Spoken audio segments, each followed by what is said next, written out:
ओम शांति।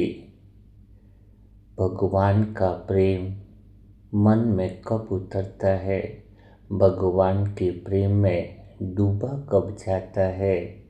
कुछ ऐसे भ्रम हैं रावण के, अगर इन भ्रम को समझ लिया जाए तो परमात्म प्रेम ऐसे उतरने लगेगा कि उसके अलावा कुछ दिखाई नहीं देगा।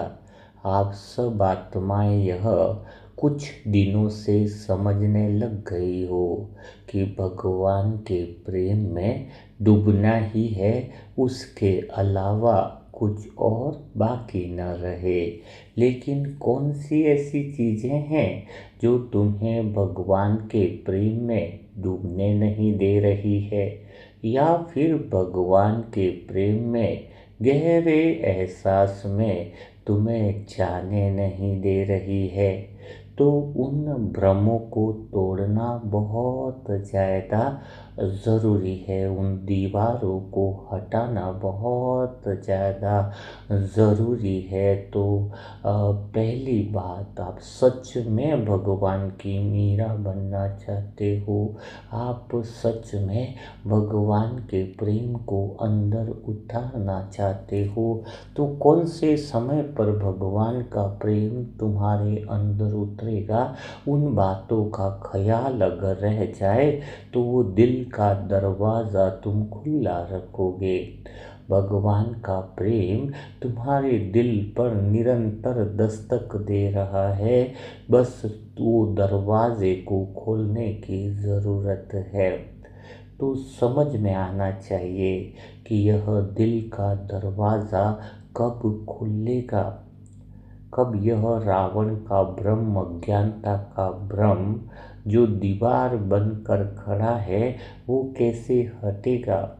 कौन सी ऐसी घड़ी आएगी, क्या अमृत वेला में 3 बजे भगवान के प्रेम में डूबने वाले हो, या नुमा शाम को डूबने वाले हो, या दोपहर में डूबने वाले हो। कौन सी ऐसी घड़ी आने वाली है जब भगवान का प्रेम तुम्हारे दिल के दरवाजे में दस्तक देने वाला है। उस समय की पहचान जब तक नहीं होगी तब तक कुछ होने वाला नहीं है। क्या आपको उस समय की पहचान है जब भगवान का प्रेम तुम्हारे अंदर उतरने वाला है। अगर तुम्हें समय की पहचान ही नहीं है, अगर तुम यह सोचते हो कि भगवान का प्रेम तो शाम को अंदर आने वाला है, या भगवान का प्रेम दोपहर को आने वाला है, या फिर पता ही नहीं है भगवान का प्रेम कब उतरने वाला है, तो फिर अभी भ्रम की स्थिति बनी हुई है। तो चलो आज हम उस बात पर चर्चा करेंगे, जब भगवान का प्रेम उतरने का समय कब होगा। तो आप सभी आत्माएं बड़े ध्यान से सुनिएगा, क्योंकि अगर तुम्हें समय की पहचान हो जाएगी कि उस समय भगवान का प्रेम तुम्हारे दिल पर दस्तक देने वाला है, तो तुम बिजी नहीं रहोगे, तुम उस अवस्था में तैयार रहोगे।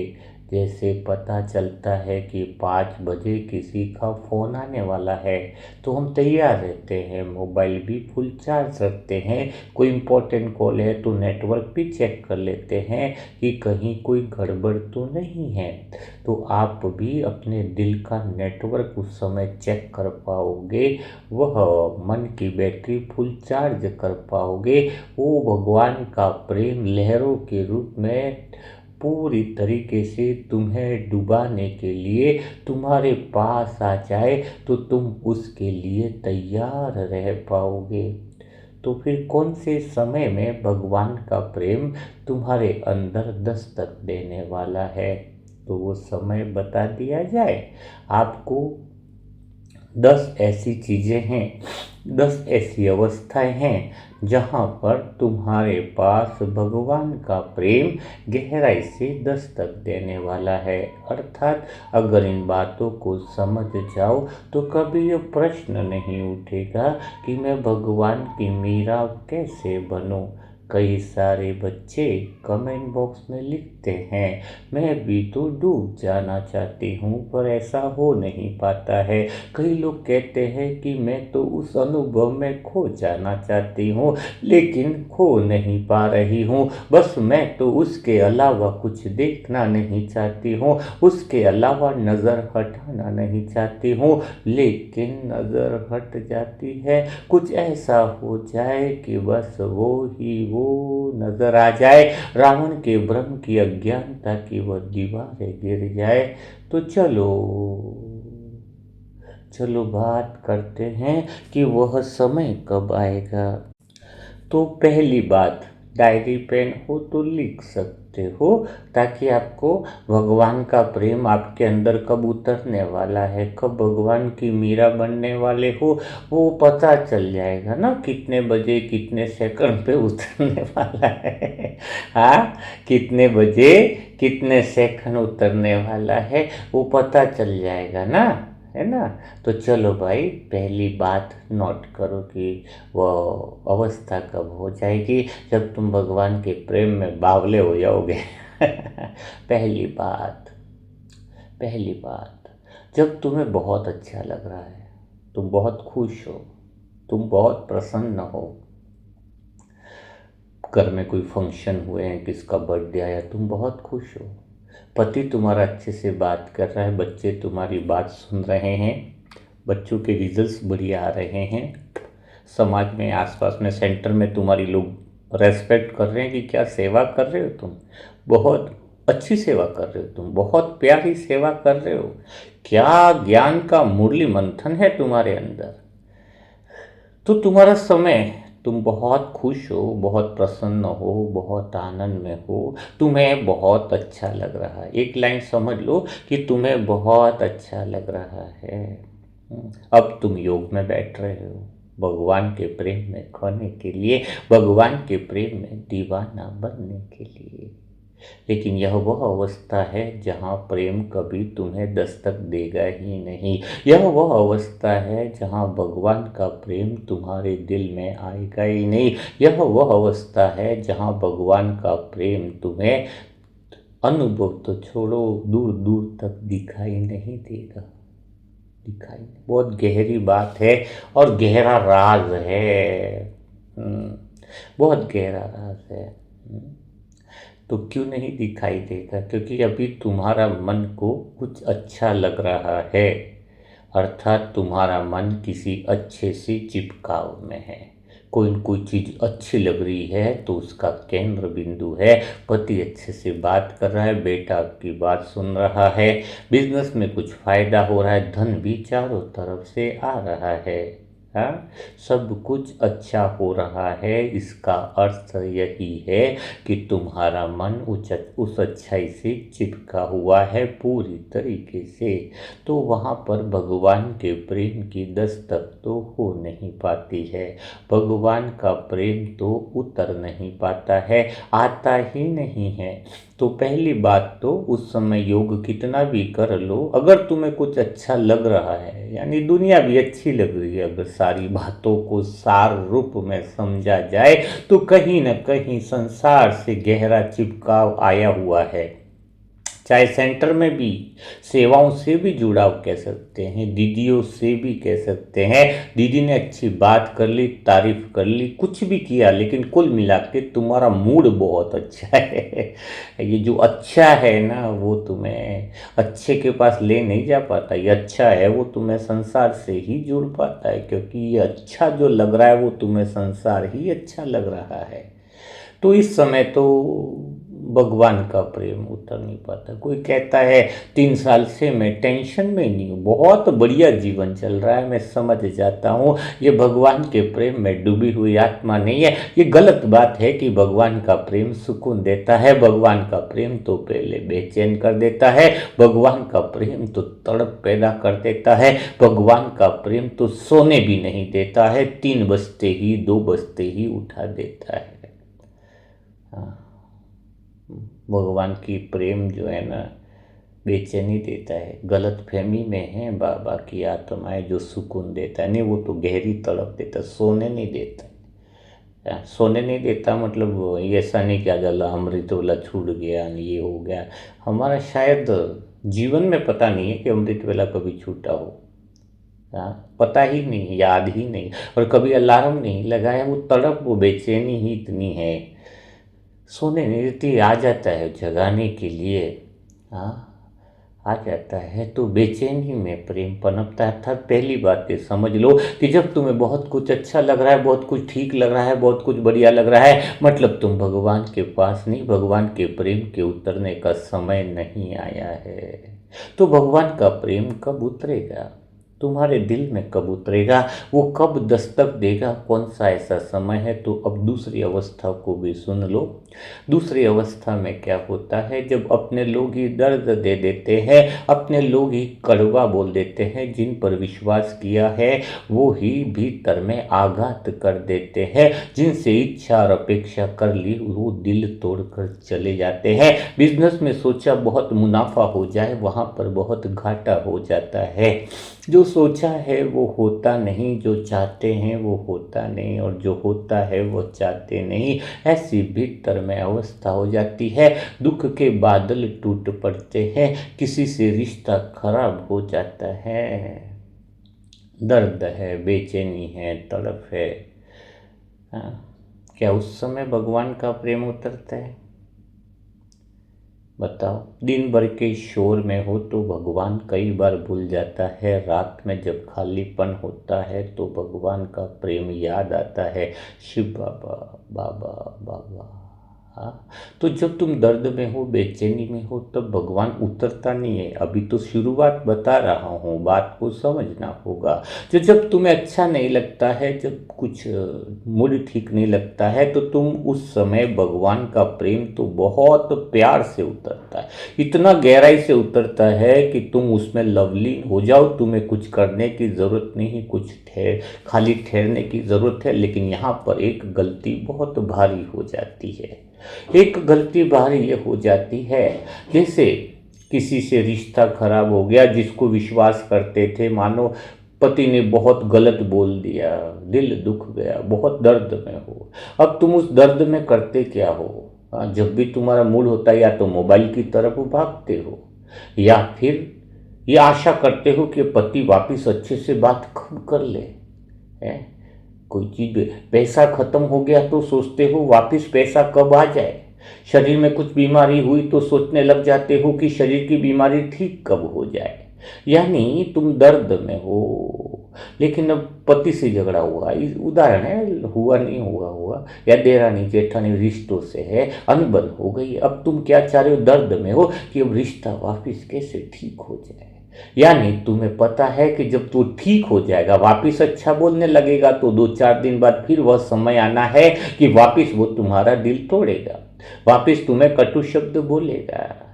तो तुम दर्द में हो, लेकिन चाहत तुम्हारी यह है कि रिश्ता ठीक हो जाए। दर्द में हो, लेकिन यह चाहत है कि वापस जो नुकसान हुआ है उसकी भरपाई हो जाए। बस यहीं पर गड़बड़ हो जाती है। यहाँ पर तुम भगवान का प्रेम का रास्ता बंद कर देते हो, क्योंकि यही वो खालीपन है जब तुम संसार से विमुक्त हो जाते हो। ड्रामा का दृश्य तुम्हें मौका देता है भगवान के प्रेम के उतरने का। जब रिश्ता टूट गया अंदर से, अपनों ने धोखा दे दिया, तो मेरी समझ तो यहीं पर थी कि अब बनाना ही नहीं है रिश्ता। बनाऊंगा तो फिर टूट जाएगा, रिश्ता बनेगा लेकिन आत्मिक। अब वो रिश्ता नहीं रहा जो हमने सोचा। हम बार बार चोट नहीं खाएंगे, अब हम एक ही बार बात करेंगे। अब खाली हो जाओ, उस समय रुक जाओ, कोई आशा, इच्छा, कोशिशों को छोड़ दो, क्योंकि यह खालीपन, इस रिक्तता में बिल्कुल बैठ जाओ। कुछ भी उम्मीद मत करो। धन गया है ना, दर्द आया है, धन आ जाए छोड़ो, ना आए आशा ही नहीं, वापिस आएगा फिर चला जाएगा, क्या करोगे? चलो शरीर की कुछ बीमारी थी, ठीक हो गई, या बीमारी ठीक हो जाए, चलो ठीक हो गई, फिर वापस बीमारी लग जाएगी, भरोसा नहीं। इतने सारे शरीर में अंग, कब किस में कौन सा पार्ट डैमेज होगा कुछ पता नहीं है ना। रिश्ता ठीक हो जाए, क्या पता आज रिश्ता ठीक हुआ, कल वो और 100 और उल्टे शब्द बोल देगा, तो फिर उसी में पड़े रहेंगे कि उसने बुरा बोला, नाराज हो गया बेटा, अभी फिर वापस खुश हो जाए, बाबा खुश हो, ये अपन दे। तो यहाँ पर एक बात है, यहाँ पर पहली बार भगवान उतरेगा, चाहो तो आज ही करके देख लेना, करके कि जैसे ही दुख आए, जैसे ही परेशानी आए, उस समय भगवान का प्रेम उतरता है। लेकिन शर्त यह है कि उस समय तुम्हें खाली होकर बैठ जाना है, कुछ उम्मीद नहीं, कुछ आशा नहीं, कुछ सुधारने की जरूरत नहीं, कुछ ठीक हो जाए कि भावना को छोड़ दो, देखो क्या होता है। ऐसा हो जाएगा जो कभी कल्पना नहीं करी, ऐसा हो जाएगा कि प्रेम के आंसुओं की बरसात हो जाएगी, ऐसा हो जाएगा कि भगवान उतर जाएगा, क्योंकि वहां पर खालीपन है, वहां पर रिक्तता है, न सुख की कामना है, क्योंकि सुख तो तुम्हारे पास रहा नहीं, संसार की समझ दे देता है ड्रामा। हाँ, इस समय तुम सुख से नहीं जुड़ते हो, क्योंकि संसार से तो तुम्हारी वो होगी ना, कोई काम का नहीं रहा संसार। ये बहुत भावना यहाँ पर गहराई से उत्पन्न हुई ना कि संसार कोई काम का नहीं रहा। तब खाली कुछ विचार नहीं करना, विचार नहीं करना यानी विचार चलते रहे, कोई उम्मीद नहीं, कोई इच्छा नहीं, कोई अपेक्षा नहीं, कुछ बदल जाए यह भावना नहीं, नहीं बदले, भाड़ में जाए, सब कुछ जाने दो। जब रिश्ते ने तोड़ा ही है दिल तो पूरा टूट जाने दो, धन ने हमें बिखेरा है तो पूरा बिखर जाने दो, किसी ने हमारा अपमान किया है तो और हो जाने दो, हो जाने दो। ये प्रेम है, प्रेम में अब डूबना है तो हो जाने दो, जो होना है वो हो जाने दो, कुछ भी नहीं, अब तो खालीपन में ठहर जाओ और फिर देखो। यह खालीपन ही है जहाँ मोबाइल में नहीं भागना है, यह खालीपन है जहाँ पर किसी रील में नहीं भागना है, यह खालीपन है जहाँ जगह छोड़ के दूसरी जगह नहीं जाना है, मन बहलाने के लिए जगह मत छोड़ो। यही वो खालीपन है, यही वो रिक्तता है जहाँ भगवान का परम प्रेम, सत्य प्रेम ऐसा उतरता है, तुम खाली बैठ जाओ, बिना चाहत के, बिना इच्छा के, बिना अपेक्षा के, बाबा के सामने बस बैठ जाओ। और उस समय जो भगवान की अनुभूति होगी, यही वो क्षण है जब भगवान का प्रेम तुम्हारे भीतर में उतरता है, क्योंकि भगवान के प्रेम को उतरने के लिए जगह मिल जाती है तुम्हारे दिल में, तुम्हारे मन में, क्योंकि तुम्हारा मन इस समय संसार की कामनाओं से भी नहीं जुड़ा है, अर्थात न तो कुछ बदलना चाहता है, न संसार को तुम्हें, न संसार तुम्हें अच्छा लग रहा है। अभी क्या होता था, तुम्हें संसार अच्छा नहीं लगता था, दुखी हो, परेशान हो, लेकिन तुम्हारे अंदर दूसरी बात घर कर जाती कि कुछ बदल जाए, पति ठीक हो जाए, देरानी ठीक हो जाए, बच्चों ने हमें गलत बात करी वो अच्छे से बात करने लग जाए। हाँ, पैसे का नुकसान हुआ है, पैसे का नुकसान पूरा हो जाए। नहीं, उस समय दर्द के अंदर वो दर्द इसलिए मिला है, वो पीड़ा इसलिए मिली है ताकि तुम खाली हो जाओ, खाली हो जाओ, खाली हो जाओ। और खालीपन में कुछ बदलने की चाहत न भरो। कुछ समय के लिए तुम यह सोच ही लो न अगर कि कुछ नहीं बदलना है, जो हुआ है वो देख लिया, जो हुआ है वो इसलिए आया क्योंकि तुम्हारे बंधन को काटने के लिए, जो हुआ है वो इसलिए आया है कि तुम्हें संसार का चेहरा दिख जाए। हाँ, तुम चेहरा देख लिया, इसके बाद चेहरा बदलने की चाहत क्यों करते हो? जिस पे मैं विश्वास करता, जिससे मीठे बोल बोलता, जिसके लिए मैंने दिन रात मेहनत करी, और वही अपना असली चेहरा दिखा दे, उसके बाद मैं बदलने की चाहत क्यों करूं कि उसका चेहरा बदल जाए, पहले जैसा मीठा बोल रहा है ताकि फिर वो मुझे चोट पहुंचाए। ना ना बदले, बदलने की चाहत ही नहीं, ना उम्मीद है किसी के बदलने की, बस उम्मीद है इस बात की कि मैं बाबा के पास हूँ, मैं बाबा के पास हूँ, बाबा मेरा है, और बस बाबा के साथ हूँ, और कुछ भी नहीं बदलने के। खालीपन में आ जाओ, रिक्तता में आ जाओ। सच कह रहा हूँ, तुम्हें बाबा के प्रेम की बात भी करने की जरूरत नहीं है, वो तुम्हारे दिल पर ऐसी दस्तक देगा, क्योंकि यही तो प्रेम बड़ा खतरनाक है। प्रेम एक ऐसी चीज है जहाँ सहारे सहारे छूट जाए, तब भगवान का प्रेम ही सहारा बनता है। जब तक तुम किसी उम्मीद के सहारे खड़े हो, किसी इच्छा के सहारे खड़े हो, किसी कामना के सहारे खड़े हो, तो फिर प्रेम हो नहीं सकता, तो फिर भगवान की मीरा बन नहीं सकते।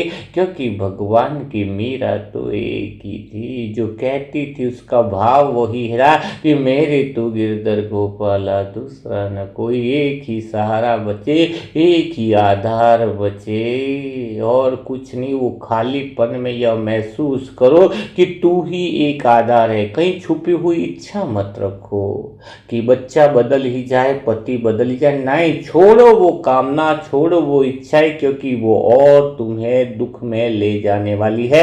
आज वो बदल गए, कल परसों फिर जाके और उससे बड़ा बम विस्फोट करेंगे।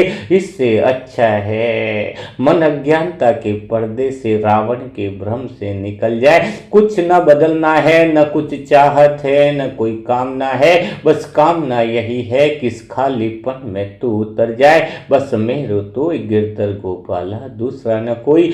मीरा को जहर भी दे दिया तो हुआ क्या, क्योंकि वो चाहती थी कि जब तू नहीं तो मैं नहीं। उसके अंदर एक ही भाव था, अगर तू मिला नहीं है तो मैं रहूं ही नहीं, और तू नहीं तो मैं नहीं। तो बस एक ही बात हो जाए कि अब संसार जहर भी दे, कुछ भी दे, तो जीने का भी वैसे भी क्या फायदा अगर भगवान ही नहीं है। और भगवान है तो फिर क्या है, भगवान नहीं तो मेरे जीने का भी क्या फायदा। मैं न रहूं तो भी कोई फिक्र नहीं, पर तू होना चाहिए। तू है तो सब कुछ है। भगवान सहारा नहीं देता है, दुनिया सहारे देती है, भगवान सहारा नहीं देता, क्योंकि सहारा छूटता है, भगवान आधार देता है। भगवान का प्रेम जिसने आधार बना लिया ना भगवान के प्रेम को, लेकिन ये प्रेम बड़ा खतरनाक है। नदी के किनारे खड़े हो, डूब जाने की हिम्मत तो चाहिए।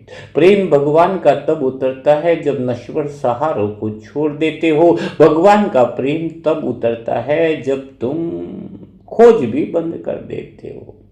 अभी भी तुम्हारी खोज चालू है, कोशिश भी कर रहे हो, तो खालीपन कहाँ आया तुम्हारे मन में कि मैं योग में भगवान को पालूं, मैं इस समय अनुभव में भगवान को पालूं, मैं इस समय कुछ ऐसी मूल्य सुन लूं कि भगवान को पालूं। यानी तुम्हारी खोज चालू है। एक दिन आत्मा थक जाती है, बहुत योग करके भगवान का प्रेम नहीं उतरा, बहुत अनुभव करके भगवान का प्रेम नहीं उतरा, लेकिन जब वो कोशिश छूट जाती है, खाली हो जाती है, थक जाती है, तब वह समय आता है जब भगवान का प्रेम उतरता है। क्योंकि तुम जिसको खोज रहे हो, इसका मतलब तो वह कहीं गुम हो चुका है, जबकि वह तो खोज के पीछे पहले से मौजूद है। उसको खोजने की जरूरत नहीं है, कुछ कोशिश करने की जरूरत नहीं है, बस ठहरने की जरूरत है, और कुछ भी नहीं। तू है और मैं हूं।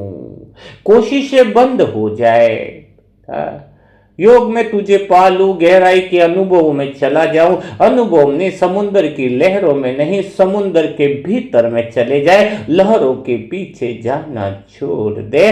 प्रेम तो तब प्रकट होने लगता है, प्रेम की शुरुआत की यात्रा यहीं से चालू होती है। प्रेम, जहाँ डर है वहाँ प्रेम नहीं हो सकता। समाज का, दुनिया क्या कहेगी, वो क्या कहेंगे, यह सब जो है वह तुम्हें प्रेम में डूबने नहीं देता है। प्रेम कोई सहारा नहीं, कुछ भी नहीं। जब तुम बिना सहारे के खड़े हो तो ही भगवान तुम्हें आधार देता है। जब तक तुम किसी सहारे के साथ खड़े हो तो फिर भगवान तुम्हें आधार नहीं देता है। हिम्मत चाहिए। कौन कहता है प्रेम सुकून देता है? मैं तो आत्मा कहती हूँ, मेरा अनुभव तो यही कहता है, प्रेम तो बेचैनी देता है। पहले इतनी बेचैनी हो जाए, पहले इतनी तड़प हो जाए, पहले उससे मिलने की ऐसी चाहत उत्पन्न हो जाए, पहले अंदर विरह उत्पन्न हो जाए, क्योंकि ज्ञान सारा बोझ बन जाता है अगर प्रेम उत्पन्न हो। प्रेम सारे ज्ञान का सार ही है कि मन सत्यता के केंद्र पर चला जाए, मन सत्यता के केंद्र में डूब जाए, कुछ और दिखाई न दे, तब कहेंगे कि प्रेम हुआ है। नहीं तो ज्ञान तो कैसा हो जाएगा। ज्ञान कितना भी ज्ञान ले लो, गधे के ऊपर रखे हुए ज्ञान बोरी के समान हो जाएगा, बोझ बन जाएगा। क्यों? आत्माएं भीतर में थक जाती है। ज्ञान में सूखापन आ जाता है कि बिन प्रेम बिना ज्ञान सूखा है।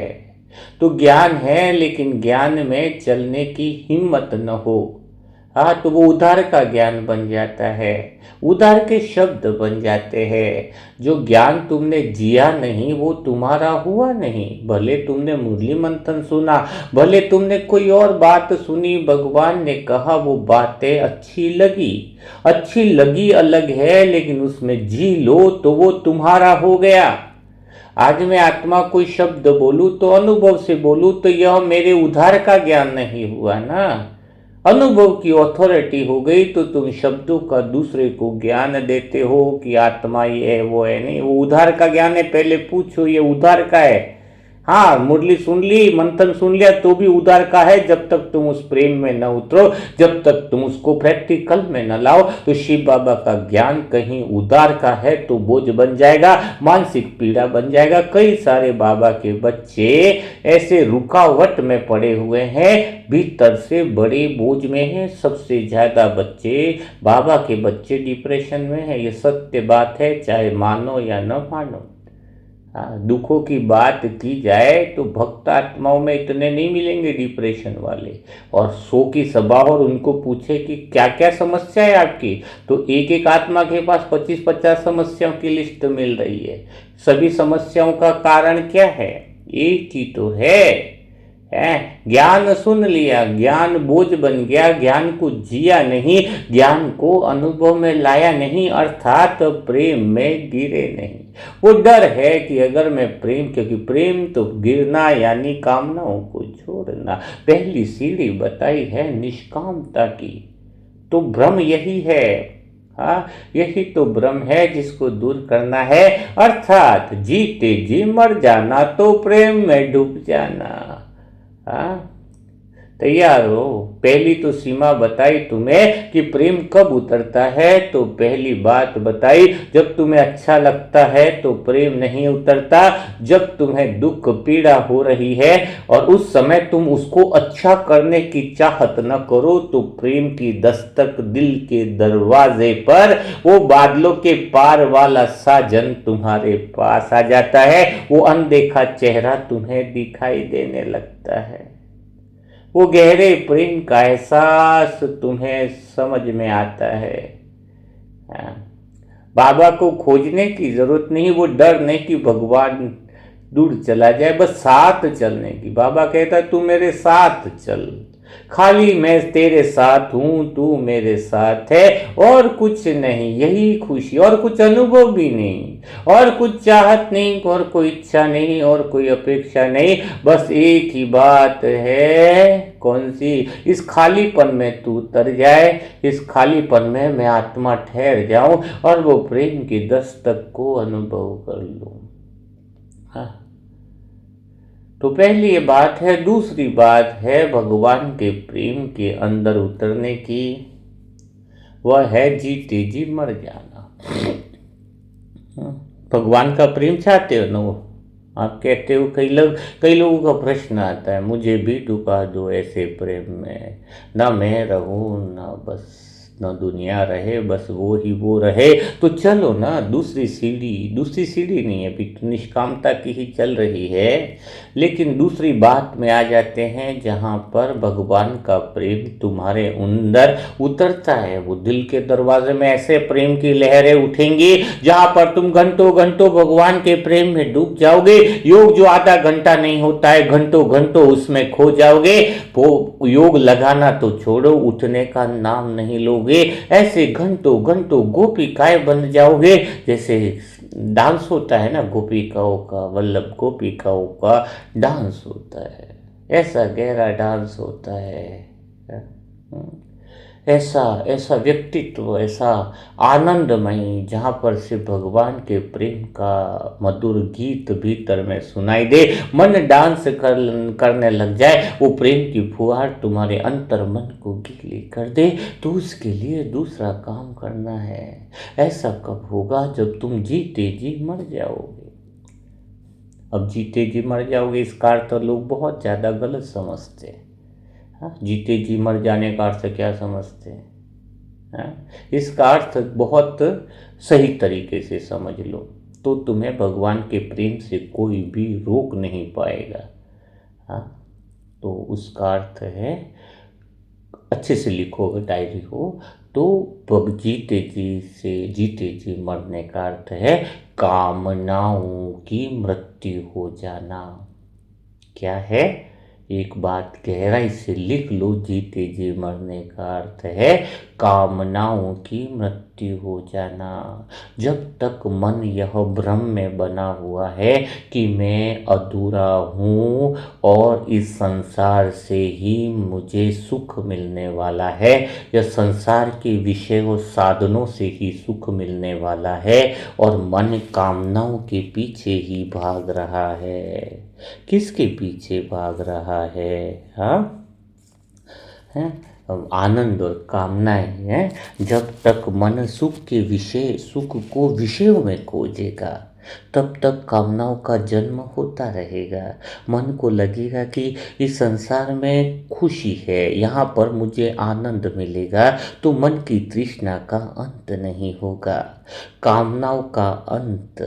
हाँ, हाँ, कामनाओं का अंत कोई शरीर को मृत्यु नहीं है, वो तो दूसरे जन्म में भी फिर और कामनाएं ही करेगा। जीते जी मर जाना बाबा क्यों कहते हैं? तो जीते जी कामनाओं का अंत हो जाए।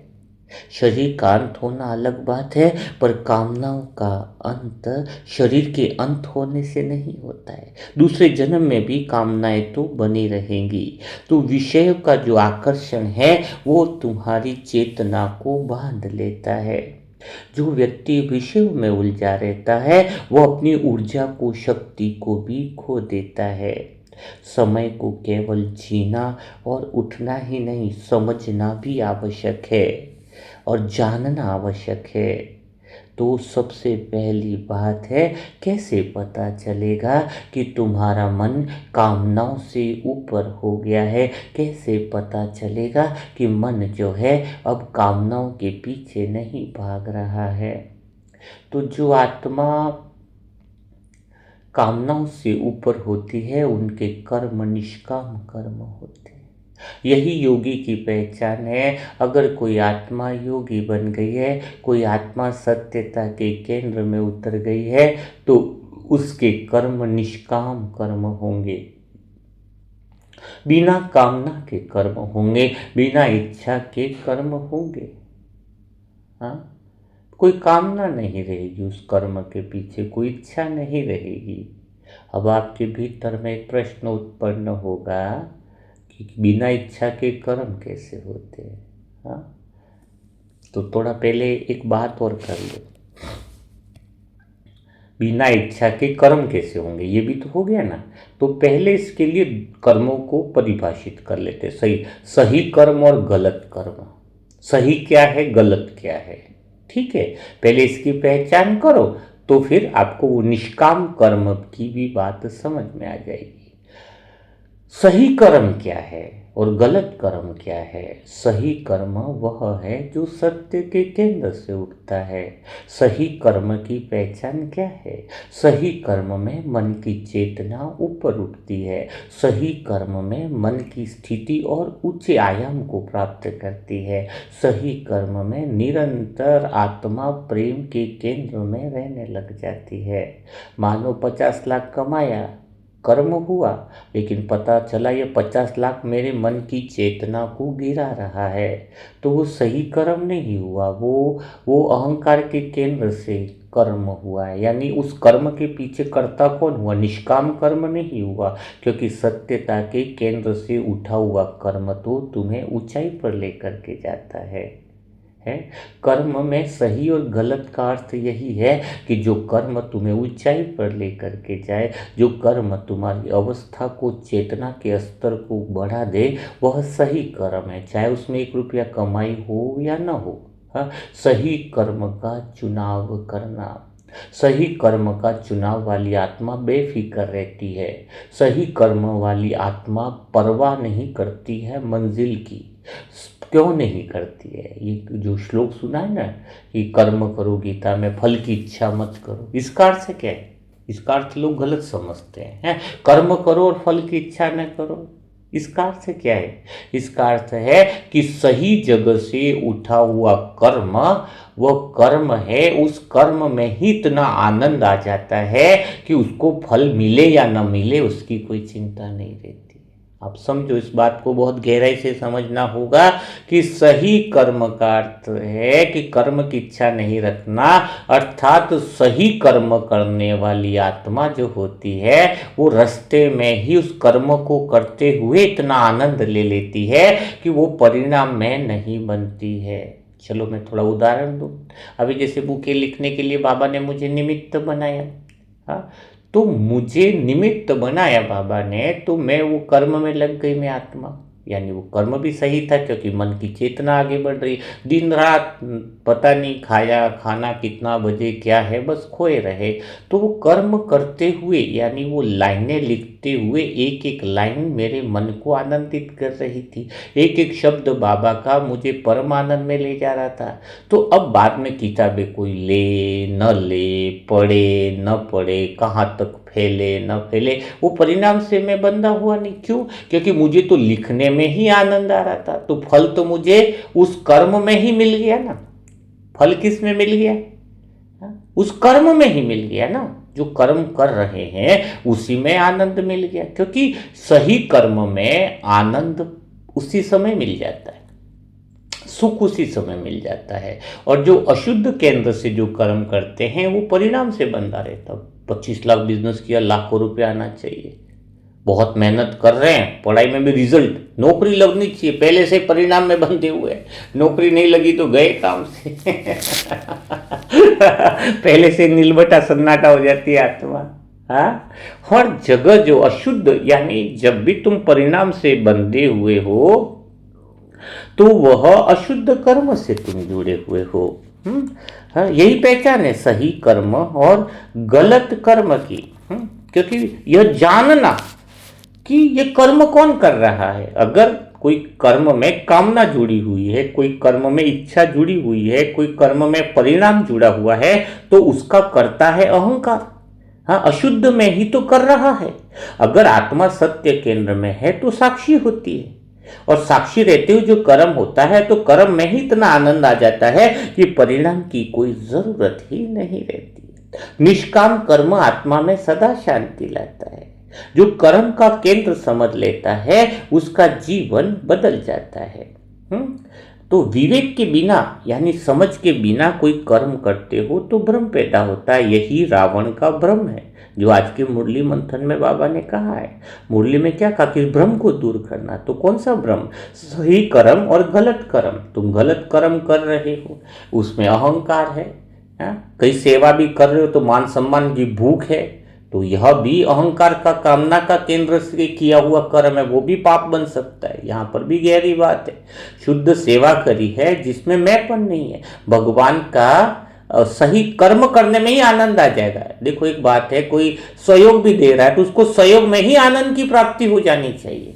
परिणाम की इच्छा से किस लिए बंधा है? परिणाम की इच्छा तो कामना में बांधी। आपने कुछ सहयोग दिया बाबा के कार्य में, दिल से जिस कार्य में, तो आपको उसी समय प्रसन्नता आ जानी चाहिए, उसी समय वो आनंद मिल जाना चाहिए ना। अगर मैंपन से जुड़ा है कि मुझे सम्मान मिले, मेरी वाहवाही हो, तो फिर वो मैंपन से जुड़ा हुआ कर्म हो गया। वो कर्म करो पर फल की इच्छा ना करो। यहाँ पे तो फल पहले दिख रहा है तुम्हें। उसमें ही आनंद आ जाए। दुआ दो तो दुआ के बाद रिजल्ट क्या आएगा? उस परिणाम से बंधना, यानी अशुद्ध कर्म के केंद्र में हो। दुआ देने में ही इतना आनंद हो जाए, क्योंकि दुआ देना ही अपने आप में बहुत सही कर्म है। हाँ, तो दुआ अगर दिल से दी जाए तो उसको उसी समय आनंद की प्राप्ति हो जाती है। दुआ से क्या रिजल्ट आएगा उसका कोई महत्व नहीं रहता है। आनंद चाहिए था आपको, सुख चाहिए था आपको, शांति चाहिए थी आपको, परम आनंद चाहिए था, वो तो दुआ देते समय ही, क्योंकि दुआ सच्चे दिल से देना है, यानी दुआ वही दे सकता है जो भरा हुआ है। सबका मन थोड़ी करता है दुआ देने में। शाम को सेशन डलेगा, कोई आत्मा दुआ क्या देगी, और हम उसको बोलेंगे भी नहीं कि तू दुआ क्यों नहीं दिया, हमें पता वो खुद ही खाली क्या दुआ देगा। दुआ कौन नहीं देता है, भले वो कितना भी ज्ञानी है, दुआ देने का मन नहीं करता है, उसको जबरदस्ती बोलना भी नहीं चाहिए कि तू भाई दुआ का वीडियो देख और दुआ दे। हाँ, हमें पता है वो, हाँ, वो तो खुद ही खाली है, उसके क्या उम्मीद करो कि तुम दुआ दोगे। जो भरा हुआ है वो दुआ देने के बिगड़ रह नहीं सकता। जो भरा हुआ है वो तो ये सोचेगा कि अब मैं किसको दूं, गली मोहल्ले में किसको दूं, उसको किसको दूं, उसको किसको दूं। उसकी तो खोज ये है देने की। उसकी आंखों में खोज है देने की, कामनाओं वाली आंखों में है खोज कुछ लेने की। जब संसार से कामना वाली आत्मा जो है वो संसार से कुछ न कुछ लेना चाहती है, और जब संसार से कुछ लेना चाहती है तो समस्याएं भी संसार से ही आती है। तुम्हारी सारी समस्याओं का केंद्र संसार है, क्योंकि तुम संसार से कुछ न कुछ लेना चाहते हो। संसार से कुछ न कुछ तो लेना चाहते हो, और जब संसार से लेना चाहते हो तो तुम्हारी कामना का संसार से जो संबंध है वो लेने वाला बन जाता है। और निष्काम वाला व्यक्ति का संबंध संसार से दया भावना वाला हो जाता है। करुणा आती है उसको कि मैं संसार को कुछ दूं, कुछ लूं नहीं।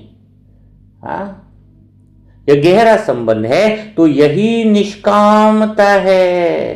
हाँ, तो जीते जी मरने का अर्थ है कि जब जीते जी तुम्हारी संसार से कामनाओं का अंत हो जाए, जीते जी यह समझ आ जाए कि दुनिया में पाने योग्य कुछ भी नहीं है, तो जीते जी जब यह समझ में आ जाए, कामनाओं का अंत हो जाए, तो भगवान का प्रेम ऐसे भीतर में उतरता है, दिल का दरवाजा खुल जाता है, और खुद कहने लगते हो, क्या कहने लगते हो?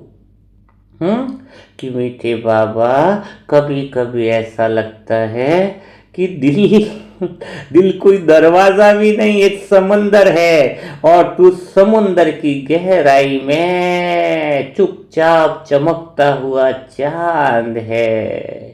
ऊपर लहरें उठती रहती है, लेकिन भगवान के प्रेम में वो गहरी शांति है, और मैं आत्मा उन्हीं लहरों से लड़ते लड़ते थक कर जब भीतर में उस प्रेम में उतरती हूँ, तब तेरा उजाला दिखाई देता है। सतह पर नहीं, कुछ कामनाओं में उलझे हुए नहीं, भीतर में कामनाओं को छोड़ दो। हाँ, निष्कामी बन जाओ, सत्य के केंद्र में उस समुंदर में छलांग लगा दो। सभी सहारों को छूटे तो कल छूटे, आज छूटे छोड़ दो।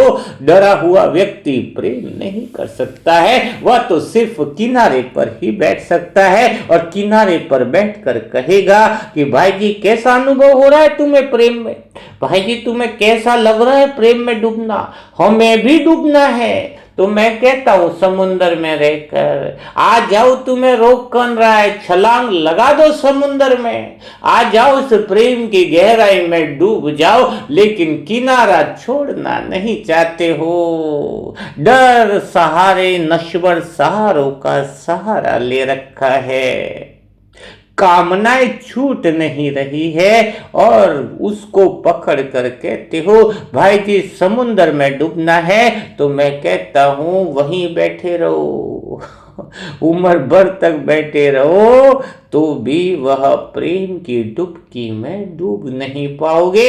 सिर्फ पछतावा रह जाएगा कि काश मैंने देह की नाव से इस नाव में डुबकी लगा दी होती, काश मैंने हद के किनारों को छोड़ दिया होता, काश मेरे ने भगवान के इस प्रेम को समझ लिया होता।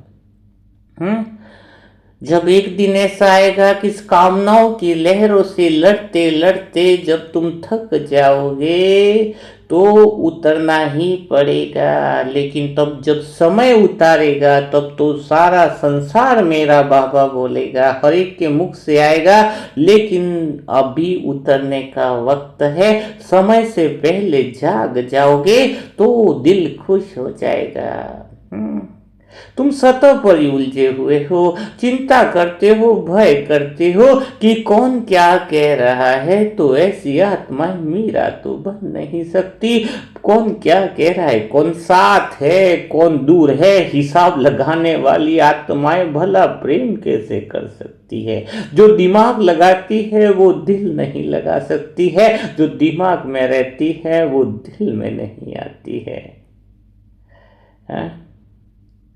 भगवान को दिमाग से समझोगे भी तो कैसे समझोगे, वो तो दिमाग में नहीं, वह तो दिल में आता है, वो दिल में आता है। उसको दिमाग से मत समझो। जब इस समुंदर में डुबकी लगाओगे तो पता चलेगा कि असली संग तो वही है जो कभी छूटता ही नहीं। जो छूट जाने वाला है उसको पकड़ कर क्या बैठे हो।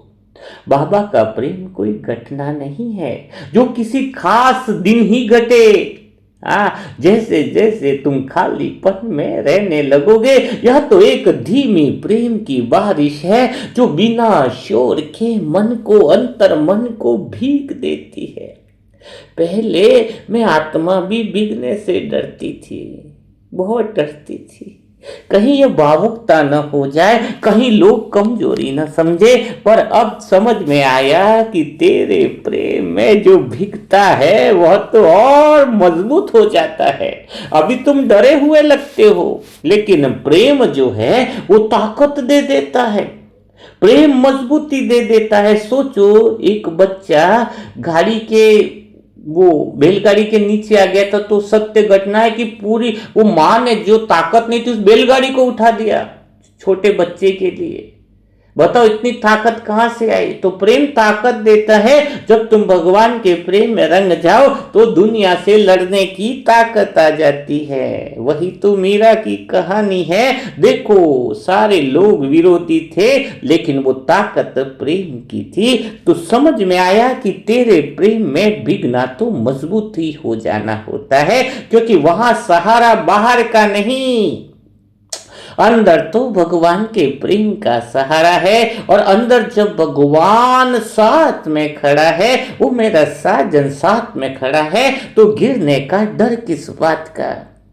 कभी मैं आत्मा सोचती हूँ, ईमानदारी से कहूँ आप लोगों को, कभी मैं आत्मा सोचती हूँ कि साजन कैसा रिश्ता है तेरा, न तू दिखता है न छू सकता है, फिर भी सबसे ज्यादा सच्चा तू ही लगता है। दुनिया के रिश्तों में शब्द ज्यादा होते, इच्छाएं भी ज्यादा होती है, पर इस रिश्ते में तो खामोशी ज्यादा है, स्वीकार ज्यादा है। यहाँ पर इस समुंदर में प्रेम की गहराई में डूबने के बाद मन पूछता है या मुझे क्या मिला। यहाँ मन क्या कहता है पता है, मन ये नहीं पूछता कि मुझे क्या मिला। संसार में मन बार बार पूछता है मुझे फायदा कितना हुआ। ये नहीं, भगवान के प्रेम में डूबने के बाद तो मन कहता है बस मुझे तू मिल गया। और यह तू मिल गया, यह इतनी बड़ी गहराई को छूने वाले शब्दों की वह एहसास इतना बड़ा वाक्य है कि बाकी सब कुछ छोटा लगने लगता है। जब समुंदर में डुबकी लगा दी, किनारे को छोड़ दिया, तो मन में एक बार छोड़ने की हिम्मत चाहिए। एक खूंटा पकड़ के दूसरा खूंटा कैसे पकड़ा जा सकता है। तुम परिवार के खूंटों को पकड़ कर बैठे हो, बोलो भगवान तेरे प्रेम में डूबना है, तेरे प्रेम में डूबना है। अरे उम्र भर हो जाए वो खूंटा छूटने को तैयार नहीं है। दूसरा खूंटा पकड़ने के लिए पहला खूंटा तो छोड़ना पड़ेगा। इसीलिए अहंकार के खूंटे से कैसे छूटे, वो वाली बुक जरूर पढ़ लेना। हाँ, तो यही है कि जब इस खूंटे को छोड़ के भगवान के प्रेम के सागर में डुबकी लगा दो, जो खूंटा तुम्हें दर्द ही दे रहा है उस खूंटे में बड़े बड़े कांटे लगने वाले अभी तुम नहीं छोड़ रहे हो ना, कोई बात नहीं, और पकड़ रखो। पकड़ कर भी क्या कहते हो खूंटे को, मेरी देरानी मुझे दर्द दे रही है, मेरे जेठ जी दर्द दे रहे हैं के दर्द दे रहे, ये दुनिया दर्द दे रही है। मैंने तो मेरे तो इतने रिश्ते पता ही नहीं है, वो रहे ही नहीं क्या करूं, जो दर्द दे रहा है तो मैं उससे चिपकूंगा क्यों, सिंपल सी बात है, चिपकना भी इधर ही है। इसलिए कहा गया है मोह वाला व्यक्ति 10 थप्पड़ भी खाएगा तो वही जाके घुसता है वही जाके घुसेगा। यही मोह का सबसे बड़ा है, 10 लाते घुसने खाने के बाद भी वही। कल एक का क्या हुआ, पति पत्नी के कुछ इश्यूज आए, तो पत्नी ने बोला कि पति बिल्कुल बेकार है, पति भी बोले ये तो बहुत झगड़ा करती है, बताओ भाई जी क्या करें। मैंने कहा क्या करें, वकील को फोन लगा दिया मैंने, तो मैंने क्या, मैं इनका डाइवोर्स करना है। तो दोनों चिल्लाने लगे, नहीं डाइवोर्स नहीं करना भाई जी, डाइवोर्स नहीं करना है हमारा मैंने कहा तो फिर फालतू नाटक क्यों कर रहे हो, जाओ घर पे, मेरे पास तो सीधा इलाज है ना। नहीं जम रही दोनों की तो चलो डाइवोर्स करते हैं, भगवान से शादी करवा देता हूँ तुम दोनों की वो भाग के दोबारा नहीं आए गली वाले बोले ये तो हमें और उल्टा भगवान के चक्कर में फंसा है। मतलब वो अपने चक्करों से निकल नहीं रहे, दुखी हैं, पीड़ा में हैं, फिर भी बोल रहे हैं कि पीड़ा भी है, तो सीधा इलाज बताते हैं हम तो। इसलिए बाबा की याद बड़ी गहरी है कि शिव बाबा तेरी याद कभी कभी अचानक भी आ जाती है, बहुत गहरी याद आ जाती है मुझे आत्मा को, जैसे कोई भीड़ में कोई अपना नाम लेके पुकार रहा हो। मैं भीड़ में बैठी हूँ, मैं आत्मा भी ट्रेन में थी, ट्रेन में बैठी हूँ, किधर बैठी हूँ तो भी ऐसा लगता है दूर से कोई आवाज दे रहा है, वो साजन आवाज दे रहा है, वो मुझे पुकार रहा है। क्यों? क्योंकि खालीपन में रुकना आ गया। ऐसा नहीं कि ट्रेन में है, टिकट नहीं मिला रिजर्वेशन का तो भीड़ में खड़े, कोई दिक्कत नहीं है। उसमें कुछ बदलने की चाहत नहीं कि सीट ही मिल जाए, उसमें कुछ बदलने की चाहत नहीं कि ऐसी सुविधा मिल जाए, नहीं, बड़ा मजा आता है। यह तो खालीपन है, तब भगवान का प्रेम उतरता है। ऐसे में आत्मा मौके की तलाश में रहती हूँ। हाँ, वो आवाज से बड़ी अलग ही होती है, एक पल को थाम जाती है, पकड़ लेती है अंदर से, और दिल कहता है हाँ यही तो है। इसी खालीपन में भगवान तेरी पुकार को सुनना चाहती थी। इस पुकार में गहरा अपनापन होता है। इधर मुझे संसार दर्द देता है, वो दर्द भी दवा बन जाता है, क्योंकि उस दर्द में भगवान करीब आ जाता है। जैसे कोई कह रहा हो मुझे कि तू अकेली नहीं है, और सच कहूं साजन की यह बात तो पहली बार अनुभव हुई तो जीवन बदल गया।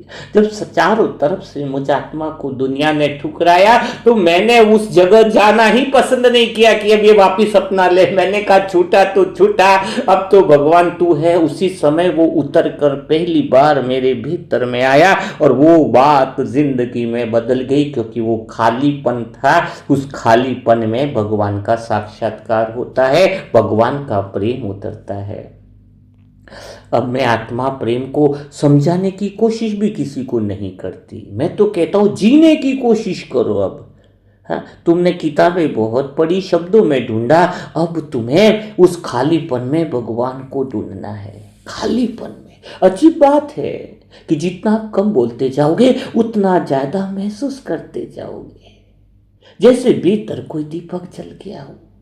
बाहर अंधेरा हो सकता है पर भीतर में उजाला रहता है, और वही उजाला, ऐसा उजाला है अंदर, ऐसा प्रेम का उजाला जो कदमों को दिशा देता जाता है, आगे ही आत्मा बढ़ती जाती है। कभी मैं आत्मा अगर पुराने दिनों को याद करती हूँ, जब हर छोटी बात दिल को तोड़ देती थी, जब किसी की बेरुखी से रातें भारी हो जाती थी, तब समझ नहीं था कि दिल को एक ही सहारा चाहिए था। तब अब अगर कोई दूर भी चला जाए तो दर्द होता है पर टूटन नहीं होती है, क्योंकि भीतर में जो जुड़ाव है भगवान के साथ वो अडिग है। और यही तो उसके प्रेम की सबसे बड़ी पहचान है, यह स्थिर कर देता है। शिव बाबा के साथ ये जो रिश्ता है कोई शर्तों पे नहीं टूटा है। बस बहाव है प्रेम का। जैसे नदी सागर की ओर जाती है, बिना किसी शर्त के नदी को समझाना नहीं पड़ता है कि सागर क्यों चाहिए, वो बस जानती है। वैसे ही यह दिल भी जानता है कि उसे बस तू चाहिए, क्यों चाहिए, कैसे चाहिए, इन सवालों का कोई अर्थ नहीं रह जाता है। इन सवालों का क्या नहीं रह जाता है, कोई भी अर्थ नहीं रह जाता है। बस उसके बिना कुछ अच्छा न लगे। हाँ, उसके प्रेम में डूब जाओ, बस यही है। क्योंकि उसके बिना यह दिल वास्तव में अधूरा ही लगता है। कामनाओं के पीछे कितना भी भागोगे, अधूरापन ही लगेगा। जैसे सांस तो चल रही है पर जीवन ठहर गया हो। उसकी याद की खुशबू हर पल महकती रहती है, जैसे कोई अदृश्य छाया मुझे सहलाती रहती है। जैसे ही उसका नाम लिया ना, तो मन को ठहराव मिला। वरना तो दुनिया की हर खुशी भी मुझे अधूरी सी लगती थी। कोई कामनाएं मुझे खुश नहीं कर पाती थी। उसके प्रेम की लहर जब दिल को छूती है तो हर बेचैनी अपने आप सो जाती है, गहरे प्रेम में डूब जाती। साजन तो बहुत अलग है, तू दिखता नहीं पर मुझे गहराई में महसूस होता है, जैसे धड़कनों में कोई चुपचाप बस जाता है। तेरे बिना सब कुछ होकर भी कुछ नहीं है। सच में साजन, तेरे बिना सब कुछ होकर भी कुछ नहीं है, और तेरे साथ तो कुछ न होकर भी सब कुछ है। कुछ नहीं चाहिए संसार का, कुछ भी नहीं। उसका साथ है तो सब कुछ है। सबसे दुनिया में मूल्यवान भगवान है। अगर वो मूल्यवान भगवान ही मिल गया तो बाकी सब चीजों की मूल्यता क्या रही, सभी फीकी हो गई। धन क्या है, कागज के टुकड़े हैं, वो क्या हमारी कीमत को खरीदेंगे। वो क्या हमारी कीमत को खरीदेंगे। हमने तो सबसे मूल्यवान भगवान को पा लिया है। जब भी मैं आत्मा आंखें बंद करती हूँ तू और करीब आ जाता है। जैसे जैसे दूरी सिर्फ वहम हो, पर तो तेरे प्रेम में खोकर ही खुद को पाया है। वरना खुद से भी मैं आत्मा तो अनजान थी। उसकी याद का नशा ऐसा है कि अब कोई और नशा अच्छा नहीं लगता। तू साथ है तो हर मुश्किल आसान लगती है। अब कोई मुश्किल है ही नहीं, सच बताओ, कोई मुश्किल ही नहीं। सच में साजन, तू साथ है तो हर मुश्किल आसान लगती है, पर तेरे बिना तो हर राह मेरी सुनसान लगती है। तेरे नाम की आदत सी हो गई है मुझे, अब खामोशी में भी तेरा ही जिक्र करती हूँ। तू मिले या न मिले सामने, पर तेरी मौजूदगी तो हर पल मुझे महसूस होती है। क्या करूं, प्रेम का नशा ऐसा चढ़ा है कि तेरे प्रेम में एक अजीब सी खामोशी है। मेरे साजन, जितनी बात करो इस प्रेम की गहराई में उतनी कम लगती है। तेरे प्रेम में एक अजीब सी खामोशी है जो हर शोर को, हर आवाज को, हर दर्द को शांत कर देती है। जब दिल बहुत थक जाता है ना, बहुत थक जाता है, तो तेरी याद है ना, उसे फिर से जगा देती है। फिर से मैं आत्मा, वही बात अंदर आती है कि तेरे बिना जो खुशी थी वह अधूरी थी। तेरे साथ तो जो दर्द है ना, वो भी अब मीठा लगता है। तू कोई कहानी नहीं है, तू तो मेरा हर पल है। तेरे साथ होने का एहसास ही काफी है, अब कुछ और चाहिए ही नहीं। बस तेरे प्रेम में गिर गई, अब तो गिरना भी उठना जैसा लगता है। तू दूर रहकर भी इतना करीब क्यों लगता है कि दूरी का एहसास ही नहीं होता है। अब तो तेरी याद का असर इतना गहरा है कि हर चीज में बस तू ही दिखता है। सच कहूं बाबा, दिल की बात अंदर से ऐसी लग रही है कि तेरे बिना सब रिश्ते फीके लगते हैं। तेरे साथ हर रिश्ता अपना लगता है। तेरी मुस्कान का एहसास दिल को सुकून दे जाता है। जब तू साथ होता है तो खुद से भी डर नहीं लगता है। बस अब तो तेरे प्रेम में डूब जाए, बस और कुछ नहीं चाहिए। कितना मजा है, कितना आनंद है, कितना परम आनंद है। बस तेरे प्रेम में एक अलग ही दुनिया बसती है, जहां सिर्फ सुकून ही तो होता है। तेरे बिना समय रुक सा जाता है, तेरे साथ हर पल उड़ने लगता है। तू मिला तो लगा ऐसे मुझे कि सब कुछ मिल गया। तेरे बिना कुछ भी मुझे पूरा नहीं लगता है। अब तो मेरे बाबा, मेरे मन की मीत, तेरे नाम की गूंज अब दिल में बस गई है। तेरे प्रेम में डूबना ही अब तो जीना लगता है।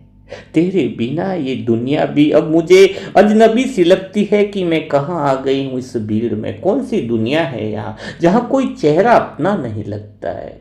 सब सब ऐसे लगते हैं कि कोई पराई चेहरा, पराई दुनिया में आ गया हूँ। कौन सा घर है, कौन सी यह जगह है, पता ही नहीं। बस तेरा ही चेहरा है जो मुझे अपना लगता है। ये दुनिया अजनबी सी बन गई है जब तेरे प्रेम की पहचान मिल गई है। तेरी याद में कितनी अजीब सी मिठास है कि हर दर्द भी हल्का लगता है। सच कहूं, छोड़ो सब बातें, क्योंकि तेरे बिना अब मुझे कोई भी बात अच्छी नहीं लगती। तेरे इस गहरे साइलेंस में खो जाऊं तो खामोशी भी गीत बन जाती है।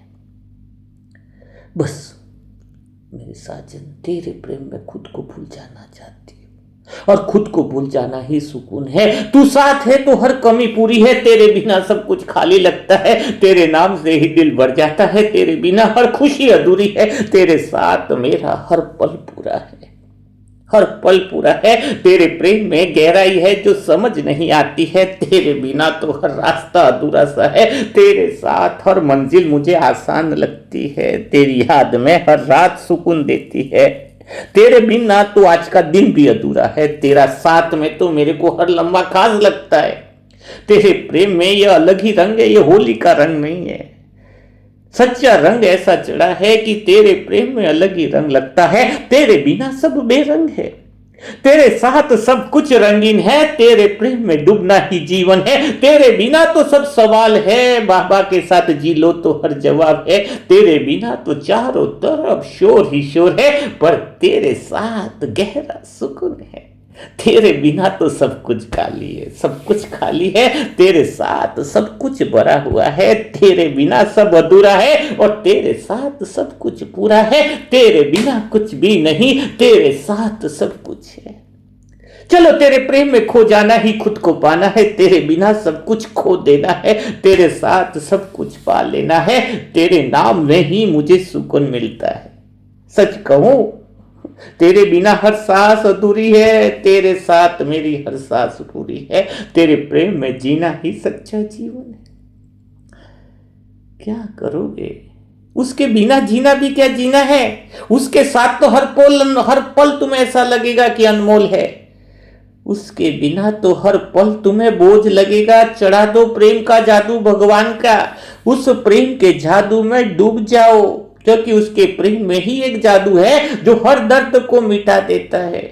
उसके बिना देख लेना हर पल सब कुछ मुश्किल लगेगा। उसके साथ जी लो, उसके प्रेम में डूब जाओ, सब कुछ तुम्हें आसान लगेगा। उसके प्रेम में डूबना ही सच्चा सुख है। उसके बिना तो सब कुछ संसार में दुख है। अभी तो बात को समझ जाओ, उसके साथ सब सुख सुखी सुखी है। उसके बिना सब खाली है। उसके साथ उसके प्रेम में डूब जाओ तो प्रेम में भरे हुए लगेगे, तब प्रेम ही सारा संसार बन जाएगा। उसके साथ हो लो, अब किनारे पे मत रहो मेरी प्यारी आत्माओं। समय बड़ा नाजुक बचा है, क्योंकि उसके बिना तो जीवन में सब सवाल ही रहेगा। उसके प्रेम में डूब जाओ तो हर सवाल में जवाब मिल जाएगा। उसके बिना तो घर परिवार रिश्तों में इतना शोर है, उसके प्रेम में डूब जाओ तो गहरे सुकून मिल जाएगा। उसके बिना तो कारे धन दौलत सब कुछ खाली ही लगेगा, और खाली उसका प्रेम मिल जाए तो तुम्हें भरपूर कर देगा। उसके बिना, फिर से कह रहा हूं, सब कुछ अधूरा है। वो मिल जाएगा तो तुम्हारे मन की तड़पन पूरी हो जाएगी। उसके प्रेम की गहराई है जो समझ नहीं आती, लेकिन उसके बिना तुम्हें हर रास्ता अधूरा लगेगा। उसके साथ चल पड़ो, उसके प्रेम की डगर पर चल पड़ो। उसके साथ तुम्हें हर मंजिल आसान लगेगी। उसकी याद में हर रात तुम्हें सुकून मिलेगा। उसके प्रेम में अलग ही रंग है, रंग जाओ उस प्रेम में। उसके बिना तो जीवन सारा बेरंग है। तो रंग में रंग जाओ, प्रेम में रंग में रंग जाओ। एक नशा चढ़ जाता है तो मज़ा आ जाता है, फ्लो ऐसा बन जाता है कि रुकने का नाम नहीं लेता है। हम्म, क्या चिंता करनी है, कुछ भी किसी बात की फिक्र नहीं करो, क्या काम है। सिर्फ भगवान की याद में रह जाओ। न सिर पे छाता हो, न बैंक पे बचत खाता हो, ना किसी से नाता हो, बस भगवान से ही जीवन में सब कुछ समझ। बेफिक्र बादशाह। हाँ, इतना बेफिक्र हो जाओ कि जेब में भी कुछ हो या ना हो कोई फिक्र ही नहीं रहती। हाँ, तो बहुत मज़ा आ जाता था। वो जो सुकून देता है मुझे। आत्मा के जीवन में बहुत सारी दिक्कतें रहती थी, मज़ा आता था उस दर्द में। जो प्रेम मिला है ना, वो दर्द भी दवा बन जाता है। इसलिए आज से थोड़ा सा कोशिश करो। आप कहते हो कई सारी आत्माएं प्रेम में उतरना चाहती है, डूबना चाहती है, तो मीरा, बाबा की मीरा और मुरली मंथनों की बुक एडवांस ही बुकिंग हो रही है। ये जो मुरली मंथन चलते हैं आप भूल जाते हो इतना, और वापस रिपीट करने में पूरा वीडियो आपको सुनना पड़ता है। तो इन सब के लिए आपको मुरली मंथन की बुकें पब्लिश हो रही है। मुरली मंथन जनवरी की, मुरली मंथन फरवरी, मुरली मंथन 10 दिसंबर, पूरे साल की। क्योंकि पिछले साल का जो मुरली मंथन है जनवरी से लगा के फरवरी, मार्च, अप्रैल से दिसंबर, यानी 12 बुकें तो वो हो गई, और ये जनवरी फरवरी चल रहा है, यानी 14 बुक्स मुरली मंथन की बहुत इंपॉर्टेंट है। जो इस 14 मुरली मंथन की बुक को सुन लेगा वो भगवान की मीरा ही बन जाएगा। अगर सच में ईमानदारी से सुनेगा, कामनाओं से परे हो जाएगा पढ़ते पढ़ते। क्योंकि बाबा का वो अमृत प्रसाद है जो कालातीत ले जाता है। और क्यों ये ज़रूरी है, तो एक बात को गहराई से समझ लो। मन को वर्तमान में रखना पड़ेगा। मन अगर भविष्य में है तो डरा हुआ रहेगा, और मन वर्तमान में रहेगा कैसे। मन को वर्तमान में रखने का एक ही तरीका है कि मन भगवान के प्रेम में डूब जाए। यही एक तरीका है, इसको अंडरलाइन कर लो, इसके अलावा कुछ भी नहीं। चलो मैं आत्मा भी बैठी हूँ तो मैं क्या करूँगी, कुछ न कुछ प्लानिंग और योजना अगर भविष्य की बनेगी तो मेरे मन में डर आएगा।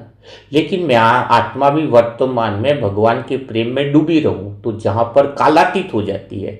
मन अगर वर्तमान में भगवान के प्रेम में डूबी है, यानी अतीत में भी नहीं है और भविष्य में भी नहीं है, तो मन कालातीत यानी काल के पंजे से छूट जाती है। जिसको बीमारी है उससे छूट जाती है, जिसको टेंशन है उससे छूट जाती है, डिप्रेशन से निकल जाती है। तो मन को वर्तमान में रखने का तरीका यही है कि वह भगवान के प्रेम में डूब जाए। और जब मन वर्तमान में रहता है तो शक्ति देता है। इसलिए प्रेम में शक्ति क्यों कही गई है पता है आपको, क्योंकि प्रेम में है जो सच्चे रीति से प्रेम में जुड़ाव है वो वर्तमान में। अभी मैं प्रेम से जुड़ा हुआ हूँ, भविष्य में तुम्हें प्रेम करूंगा, या पहले प्रेम करता था उस बातों का नहीं। अभी मैं क्या कर रहा हूँ, अभी भगवान से प्रेम कर रहा हूँ। तो उस प्रेम में ताकत इसलिए आती है क्योंकि मन वर्तमान में आने से आत्मा की शक्तियों से जुड़ जाता है। ऐसे काफी सारे रास्ते होंगे। तो इसे मुरली मंथन का जो पूरा सेट लेगा ना वो ज्यादा बेटर होगा, क्योंकि मुरली मंथन के सेट जो है ना एक्चुअल में इतने सारे मुरली मंथन में 12 बुकें हैं, तो हम छपवाएंगे तो चलो छपवाने में कोई शुल्क की बात नहीं है। लेकिन मेन ये बात आ रही है कि पूरा सेट जो बुक करवाना चाहता है मुरली मंथन का 12 बुकों का 13-14 बुकों का सेट होगा, तो 14 बुकों का जो सेट बुक करवाना चाहता है तो अभी तो उनको कुछ देना नहीं है धन वगैरह। जब बुकें मुरली मंथन की पब्लिश हो जाए तो हमें आइडिया लगेगा कि कितने लोगों को मुरली मंथन चाहिए, है ना। अभी 432 बुकों का था ऑर्डर, तो धीरे धीरे हम पूरा कर रहे हैं।